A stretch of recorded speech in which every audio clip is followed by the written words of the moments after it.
आजिकार topic होउछि आत्मार केबे भी विनाश होई न थाए। अर्थात समस्ते भाबंती जे ए लोकटी मरीगला बोली, किंतु आत्मार केबे भी जन्म नहीं कि मृत्यु नहीं। कहीं ना जो आत्मा कथा आमे माने भाविचु तो सी आत्मा नुहे, से केवल भगवान विराजमान। तो जहाँ को कह जाइछि सकल घटरे नारायण, तो सकल घटरे जेहेतु प्रभु अछंती तेणु ना प्रभुंकर जन्म अच्छी ना मरण अच्छी, सी सब बड़े पाई स्थिर। जहाँ को कह जाउछि अकाट्य अच्छेद्य बा राम बा सर्वव्यापी, सी होउछंती केवल प्रभु निराकार।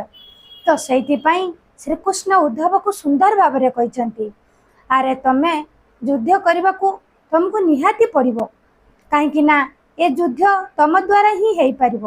तो सेतेबेले उद्धव कहते श्रीकृष्ण को तो आपण देइथिबा कौन सी जिनसर मोर लोभ नहीं कि कौन सी मोर जमीबाड़ी आवश्यक नहीं, किंतु मु कहारी को भी मारी पारिबी नहीं, कहीं ना समस्त मोर निजर देखाउचंती।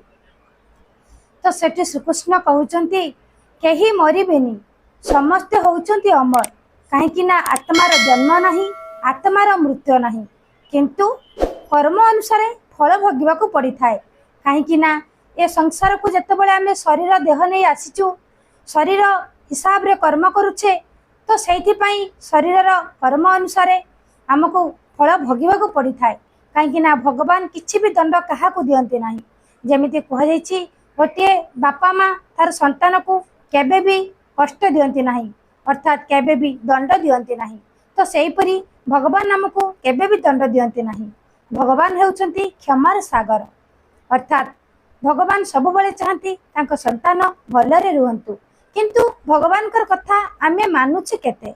आमे जेहेतु प्रभुंकर कथा को मानि पारुने, तो आमे मन इच्छा ही कर्म करुछे, सेथिपाई मन इच्छा फल मध्य प्रभु दउछंती। तो सेथिपाई मध्य श्रीकृष्ण उद्धव को कहिछंती तो मु कहारी भाग्य गढ़ी नाही, मनुष्यर भाग्य मनुष्य निजे ही गढ़ी थाए। कहीं ना मनुष्य भितरे बुद्धि विवेक ज्ञान सबकिछि मु भरी देइछि, तो फिर भी सी पशुतिल्य भली कर्म करिवो, तो पशुतिल्य परि मध्य दंड पाइबो। तो सेथिपाई कह जाइछि भगवान कहारी की दंड दियंती नाही, दंड मनुष्य निजे ही पाई थाए। जेमिति कह जाइछि एइटी हेउछि स्वर्गर सुख। जेमिति सुंदर भाव में गोटे भजन अच्छी, गोटिए पितार संतान आमे गोटिए घर लोक, एइटी स्वर्गर सुख प्रभु एइटी स्वर्गर सुख। मोर मोर बोली जहा भी करुछु सबुठी पाइलु दुख। मोर मोर बोली जहा भी करुछु सबुठी पाइलु दुख।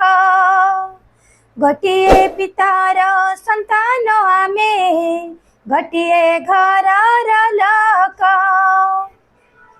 तो आम भितरे भल पाइबा रहिबा निहाती आवश्यक थाए। आ जेतेबेले आम भितरे भल पाइबा जागृत होई थाए, तो सेतेबेले आमे बुझी पारू जे प्रकृतरे मनुष्य भितरे प्रभु विराजमान अछंती। कहीं ना प्रभु को दयारु सब किछि हेई पारुछि। सेथिपाई सबुबले मध्य कह जाए जे प्रभुंकर बिना गछर पत्र हले नहीं, अर्थात प्रभुंकर बिना निश्वास चलिबो नहीं। निश्वास को भी मध्य बहुत लोक अछंती किनिबा को पड़ुछि, किंतु भगवान अति दयावान जाकि आमको से भरिपूर्ण देइछंती। तो सही भगवान को आमे सदा सर्वदा जानिबा, सदा सर्वदा धन्यवाद दबा। तो से प्रभु को एतरे जानी जिबा, प्रकृत रे बुझी जिबा आत्मार विनाश न थाए। कहीं ना प्रभु जतबेले निश्वास को नहीं जाउछंती, अर्थात जहाँ कि आमे माने समस्ते बुझीचु आत्मा बोली, अर्थात परमात्मा संतान। तो जतबेले आत्मा को प्रभु नहीं जाउछंती, पुणी आउ को घटरे से विराजमान करुछंती।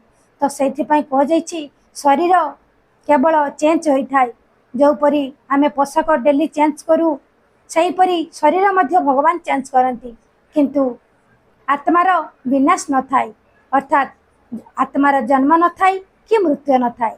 कहीं ना सी होउचंती स्थिर, जहाँ को कह जाउछि आत्मा और परमात्मार मिलन, अर्थात जहाँ को कह जाउछि आत्मार केबे भी विनाश नहीं, अर्थात आत्मार मृत्यु नहीं। तो आम जिते प्रकार बुझिले तो सेतिके प्रकार श्रीकृष्ण उद्धव को बुझे बहुत बुझेला परे जेतबेले दिव्य दर्शन से श्रीकृष्ण देखले आमर उद्धव को तो सेतेबेले उद्धव श्रीकृष्ण गुड़ तले पड़गले अर्थात तुम्हें मो पाखरे अछ किंतु मु जानी पारुनी ठीक सेमिति भगवान आम हृदय भितर अछंती किंतु आम जानी पारुने किपरि बा जानिबा जे पर्यंत आम गुरु प्राप्ति करिनु सेते पर्यंत आम जानी परिबा नाही अंधार भितर आमे जेमिति कह जाइछि अंधार भितर किछि देखि परिबा नाही ठीक सेमिति आमको अंधार ही माड़ी बसछि तो अंधार आलोक जीवा पाई सद्गुरुर प्रति निहाती आवश्यक थाए आ सेति पाई मध्य कह जाइछि आत्मार केबे भी विनाश न थाए। आशा करूछि भिडियोटी आपण मानकु निहाती भल लागिथिबो। एहीपरि नुआ नुआ भिडियो देखिबा पाई आपण माने लाइक करंतु शेयर करंतु कमेंट दियंतु सब्सक्राइब करबा को जमार भूलंतु नहीं।